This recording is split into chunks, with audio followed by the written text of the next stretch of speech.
The Shield of David 3.0. This video will prove that this image is linked to Judaism. Let us begin.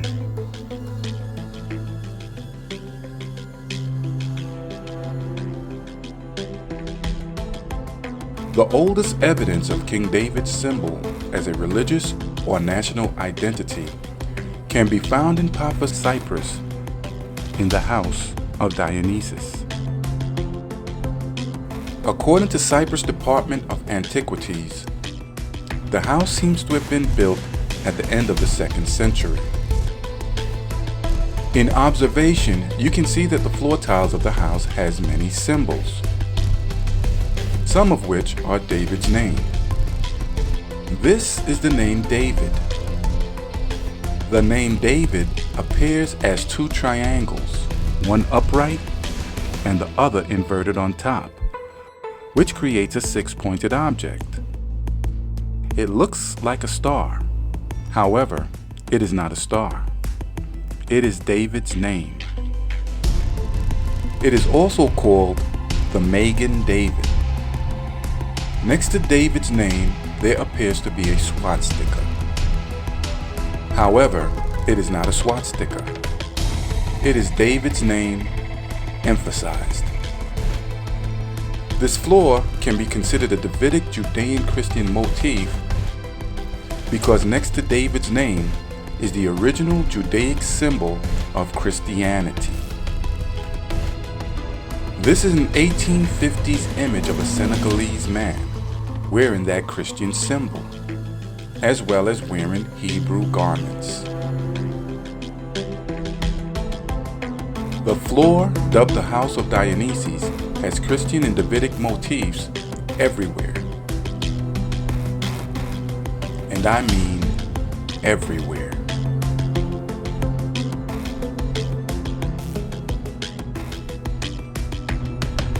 It means that the name or symbol for David was linked to 2nd century Judeo-Christianity, which makes the Magen David a symbol of Judea.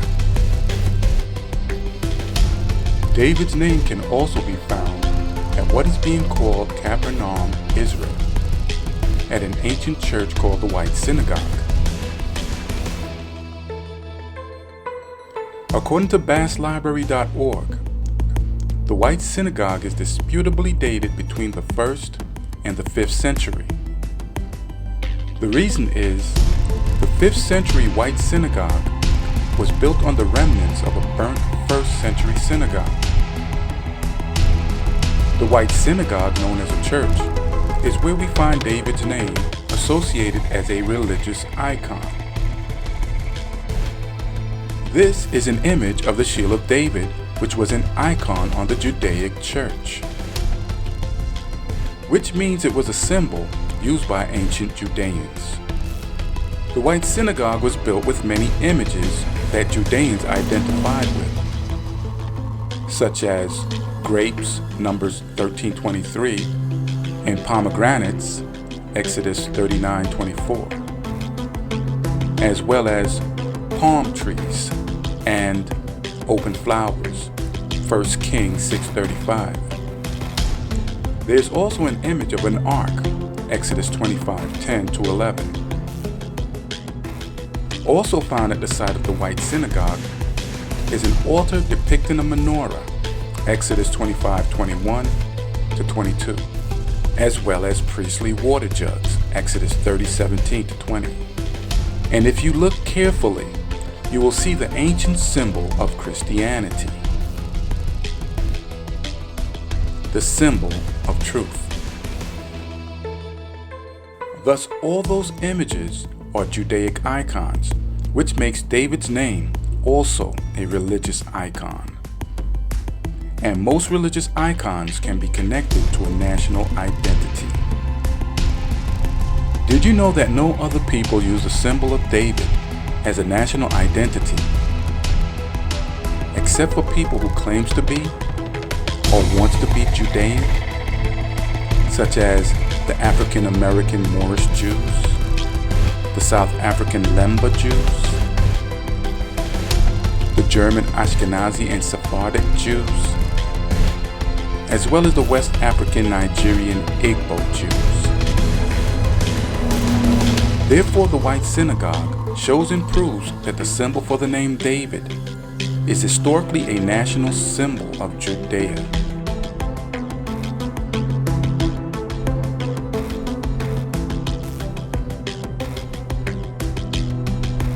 You want more proof? Another place that you can find the name David is located in Via Sacra, Rome, Italy, on an ancient Roman structure called the Arch of Titus. The structure was built in 81 CE to commemorate Roman Emperor Titus and his victories. The inside of the arch shows a procession of Romans carrying Judaic artifacts taken from the Second Temple. The Menowrah is where you will find King David's name.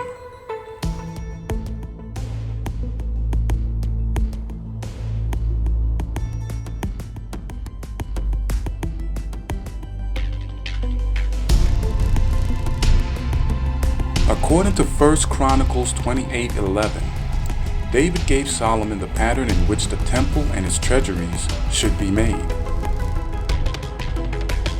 In 2 Chronicles, it can be observed that golden menorahs were on the list of patterns that David's son, Solomon, had to make.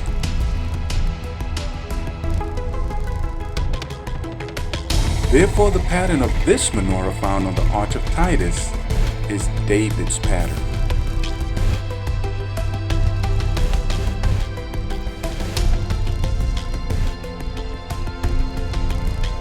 Look at the center of David's name. It is a hexagon, a six-sided angle. Now look at the foundation of the menorah on the Arch of Titus. In a frontal view, the foundation of the menorah shows three sides. A replica of the menorah shows that there are six sides in total. Thus, the foundation of the menorah on the Arch of Titus is hexagonal. A hexagon is perpendicular, which means its angles when placed with lines will meet at a point. To prove this, let's add a line to the left upright angle of the hexagon. Now to the right of it. Notice that the lines meet at a point. Now let's put a line at the bottom angle. Do you see David's name yet? Let's complete the other angles. Now, do you see David's name?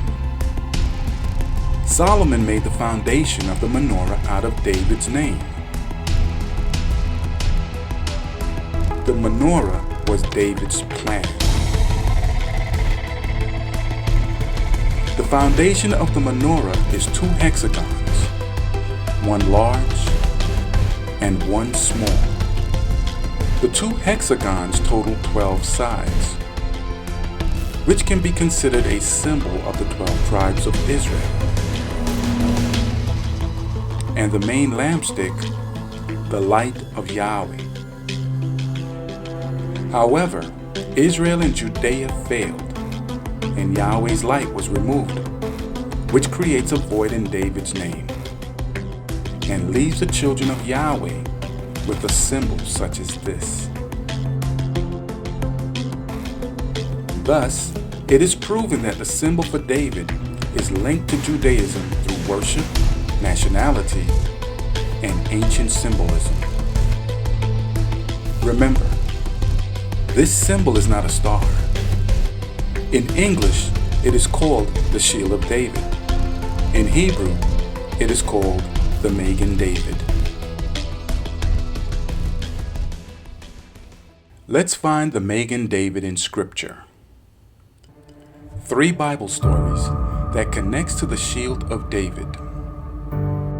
But you got to have vision. 1 Kings 11 describes King Solomon's failure and subsequently the separation of the tribes of Israel to 2 kingdoms. I will not tear away the whole kingdom. I will give your son one tribe for the sake of my servant David, and for the sake of Jerusalem, which I have chosen. That scripture is important to establish the motive behind the creation of the Magen David. David and Solomon wanted to ensure that the kings of Judea were of the lineage of David. It's good to be the king. In order to do so, they created objectives. One of the first objectives was to build a permanent house of Yahweh in Judea. Another objective were the Psalms proclaiming Yahweh as the protector and shield of David to be sung in the temple. One example, Psalms 35, 1-2, where David asks Yahweh to plead his cause, to take hold of shield and buckler, and fight for him. In Hebrew, the shield was called Magen, and the larger shield was called Senna. To coincide with Psalms, guess what Solomon made? Solomon made hundreds of golden shields in 2 sizes. The larger shields were called Senna, and the smaller shields were called Magen.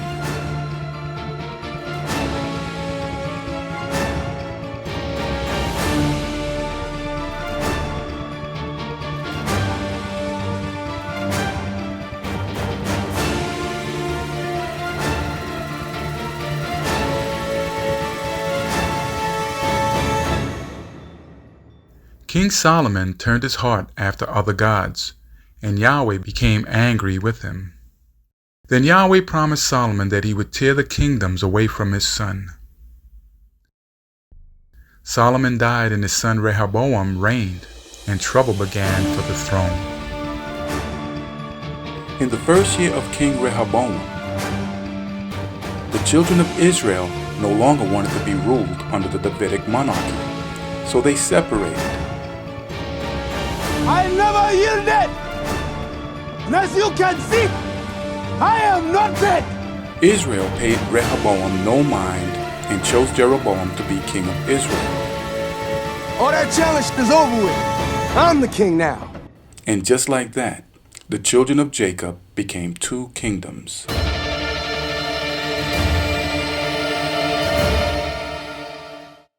In the 5th year of Rehoboam, king of Judea, Jeroboam's friend and ally, Shishak, king of Egypt, took away the treasures of the house of Yahweh.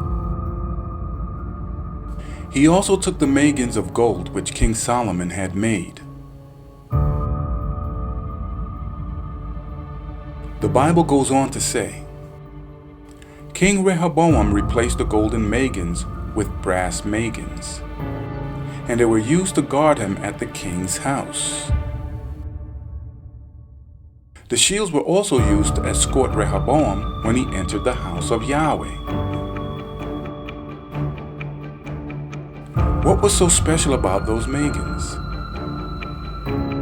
Did you notice that the Magens were the only thing that Rehoboam replaced? Did you notice that the Magens were used to connect Rehoboam as the sovereign of the king's house and Yahweh's temple? The shields had David's name on it.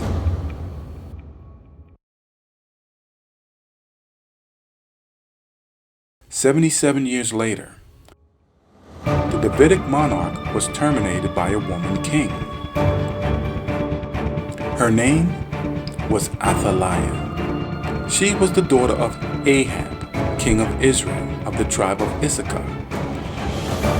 She was the wife of Jehoram, king of Judea. He was of the lineage of King David. When Jehoram died, their son Ahaziah became king of Judea, and he was evil in the sight of Yahweh. A year later, Ahaziah was killed. Athaliah was enraged and had every heir to the throne of King David murdered. Then she took the throne and became king of Judea, ending the Davidic monarchy. Good to be the king. However, one of the king's son got away. Who are you? Lived and cried another day. I'm the one that got away.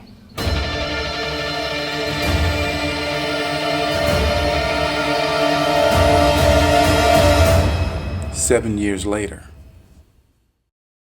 According to 2 Chronicles 23:8-12, Jehoiada the priest felt it was time to make Joash king of Judea. So he chose the Sabbath day at the house of Yahweh, where all would gather to read and sing psalms.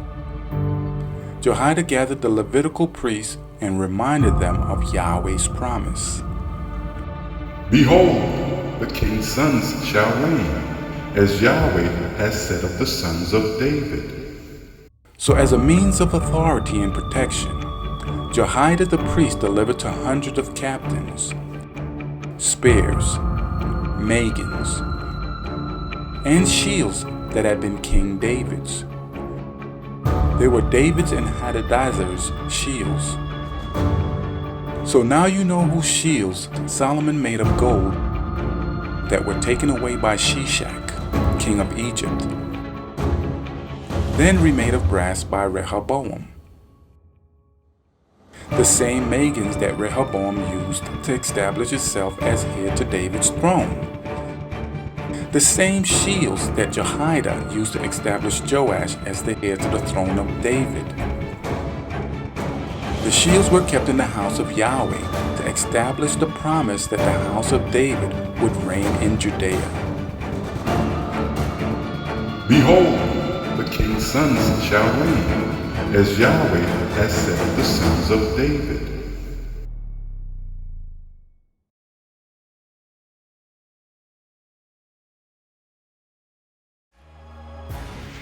Technically, this is not the shield of David. Let me explain why it isn't. In order for it to be the shield of David, it must be in the form of a shield or circle. And it must have David's name written on it. Once again, this is a shield. And this is David's name.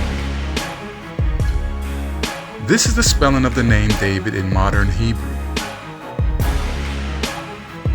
Let's zoom in and break it down. As you can see, there are vowels in it.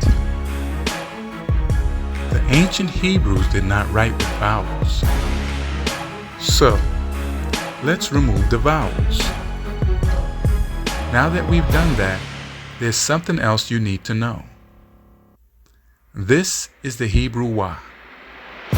It is very important to know that it is often omitted or hidden in transliteration.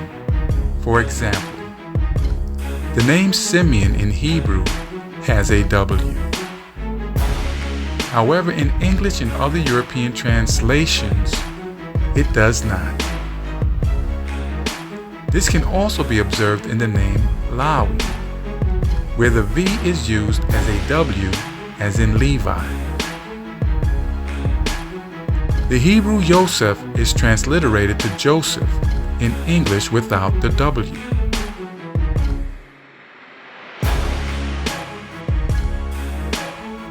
Here is the name Jorah. In modern Hebrew, it is Yorah written with a Y and a W. However, in Yiddish to English, it is Yorah without a W. We can also observe this in other European transliterations. Therefore, this proves that European translators often hide or omit the Hebrew Y in transliteration. The Hebrew name Yara can also be observed on old maps of West Africa. This 1865 map of West Africa shows the Hebrew name Yara without its W, and Benon with its W. Keep that in mind. Now let's compare this 1865 map of West Africa with this 1861 map where we find the English transliteration of Yara as Jawara, written with a W, and Benon without a W.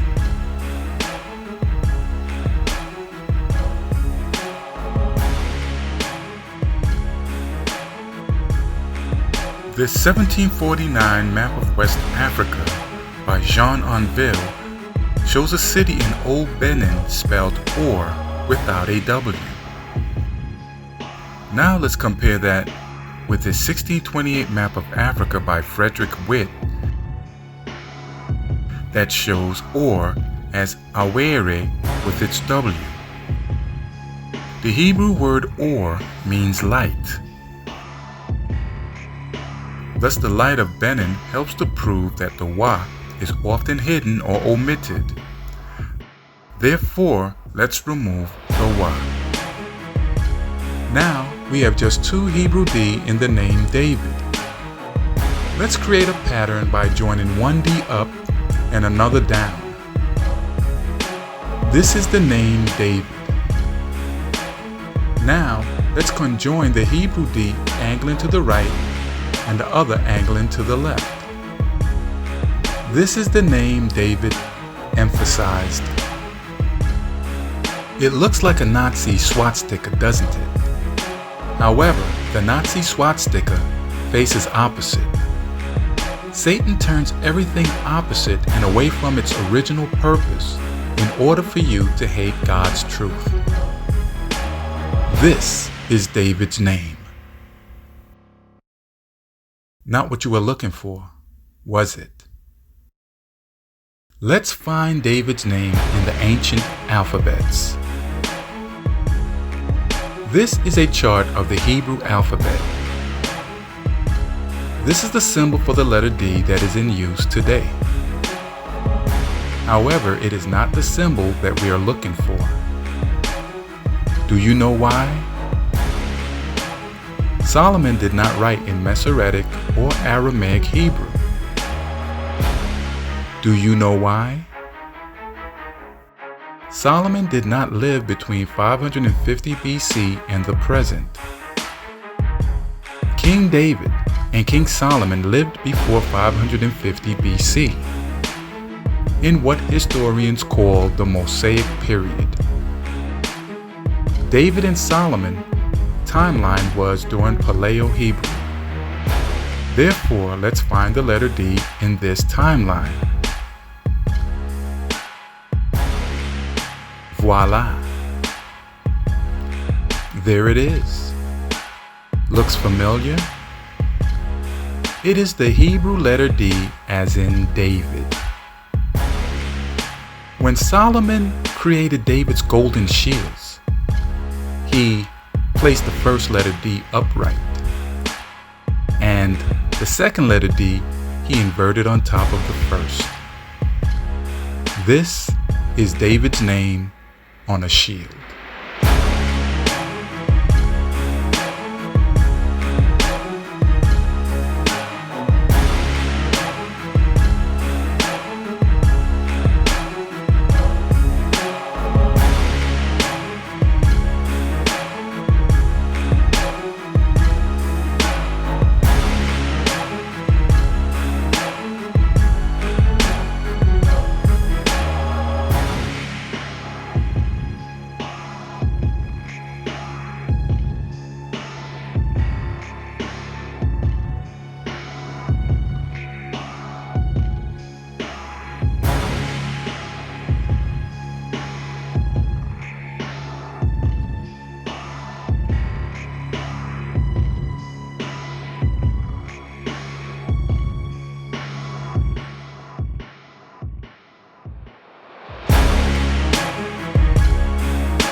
mission to see if you've taken time to listen. Then the definition to give sight to a rib that's missing so that we can complete the mission.